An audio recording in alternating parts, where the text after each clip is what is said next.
नमरूद का जो मज़हब था, उस मज़हब में जादू को सीखना मज़हब का हिस्सा था। अगर एक बंदा कहता कि मैं चोर नहीं हूँ और दूसरे के ऊपर होता इल्ज़ाम कि ये चोर है, तो उस वक़्त उस बंदे को जो चोर होता था उसको उस तालाब के अंदर लेके जाते तो पानी के अंदर वो डूब जाता, यानी पकड़ा जाता कि ये चोर है क्योंकि ये डूब गया। और जो सच्चा होता था उसके नाव से पानी ऊपर ही नहीं जाता था।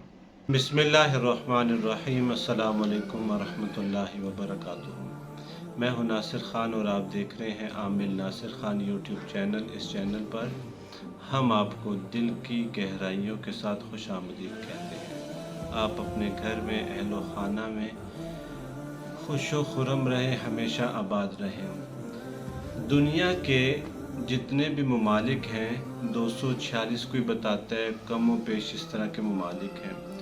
किसी भी मुल्क को अगर देखा जाए, स्टडी किया जाए, तो वो जादू को बरहक मानते हैं। बहुत से कम लोग हैं जो इसको नहीं मानते। इसको अगर देखा जाए अब के ज़माने में तो तकरीबन अगर 100 लोग हैं दुनिया में तो 70% तो इसको जादू को मानते हैं। फिर अगर इससे थोड़ा सा पीछे चले जाएं तो अंबिया अलैहिस्सलाम के ज़माने में चले जाएं तो वहाँ पे भी जादू था। जैसे मूसा अलैहिस्सलाम के ज़माने में माहौल ही, और उस वक़्त जो मूसा अलैहिस्सलाम को अल्लाह ने 2 मोज़े दिए थे, एक बगल में हाथ रखते तो वो सूरज की तरह चमकता, आसा फेंकते तो वो अज़दहा बन जाता। तो उस वक़्त भी जो फ़िरौन ने कहा कि पूरे मुल्क में उस वक़्त के जितने जादूगर हैं सब आ जाओ, और अगर वो मूसा अलैहिस्सलाम को उन्होंने हरा दिया और ज़ेर कर चुके तो उनको उस वक़्त के हिसाब से हुकूमत का ख़ास हिस्सा, ख़ास ओहदा मिलना था। इसी तरह अगर आप नमरूद को देख लें तो किताबों में आता है कि नमरूद जो था ये एक ऐसा बादशाह था जिसकी बादशाहत तकरीबन पूरी दुनिया पर थी।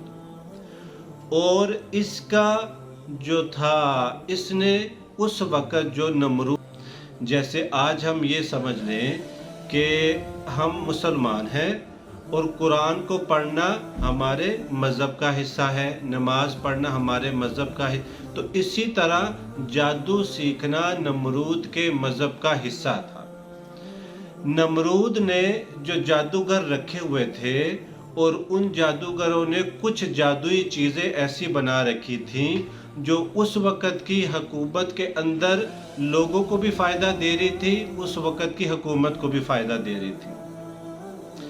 एक उन्होंने लोहे का बुत शहर से बाहर बनाया होता था, और जब भी कोई ऐसा बंदा जो उस इलाके का ना होता और इस इलाके में आ जाता तो वो बुत से आवाज़ें निकलना शुरू हो जाती, और कोई बंदा अगर उससे आगे आ जाता और यानी कि शहर वालों को पता चल जाता कि कोई नया बंदा बस्ती में दाखिल हो रहा है, और अगर कोई बंदा नया बस्ती के अंदर आके दाखिल होता था आगे, तो एक बतख की आवाज़ निकलती थी, और वो बतख की ऐसी आवाज़ कि सबको पता चल जाता था कि कोई मेहमान आ गया।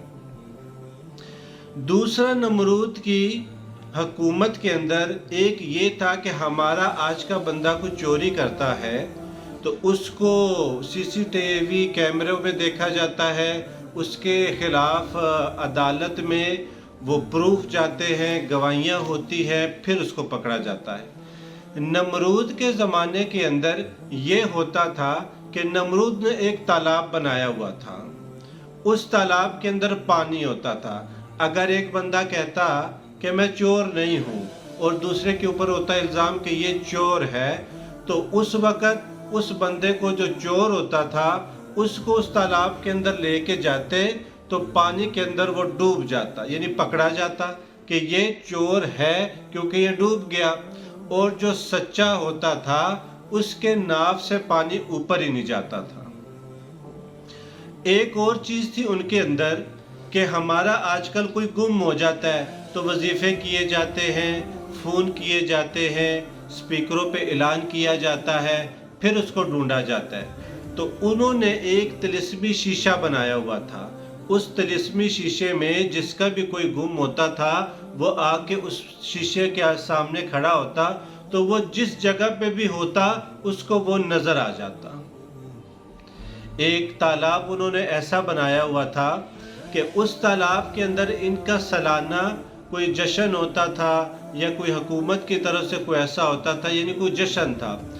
اس تالاب کے اندر جو پانی ڈالتا، جو دودھ ڈالتا، جو شراب ڈالتا، نکالتے وقت اس کو وہی چیز ملتی تھی. اور کیا تھا اس کے ساتھ کہ اس نے ایک نقشہ بنایا ہوا تھا، یعنی ایسا نقشہ سمجھ لے کہ جو پوری دنیا کا کہہ لیں یا کچھ کا کہہ لیں، تو اس نقشے کے اندر یہ کسی سے جنگ نہیں کرتا تھا. یہ اس نقشے میں اس علاقے کو سوچتا تھا، اس میں پانی چھوڑتا تھا اور وہ علاقہ تباہ ہو جاتا تھا. ایک ایسا درخت تھا جو انہوں نے طلسمی درخت بنایا ہوا تھا، یعنی جادوگروں نے اس پہ کچھ طلسم کیا ہوا تھا یا جو بھی اس وقت کا جادو تھا. اس کے اندر یعنی اس کے نیچے، یعنی یہ درخت ہے، اس کے نیچے 2 بندے ہیں تو وہ 2 بندوں کو سایہ کرتا. 1,00,000 آ گیا تو 1,00,000 بندے کو وہ سایہ کر دیتا تھا اس کے اوپر. تو اس طرح یہ جو جادو ہے یہ نبیوں کے زمانے سے چلتا ہوا آ رہا ہے.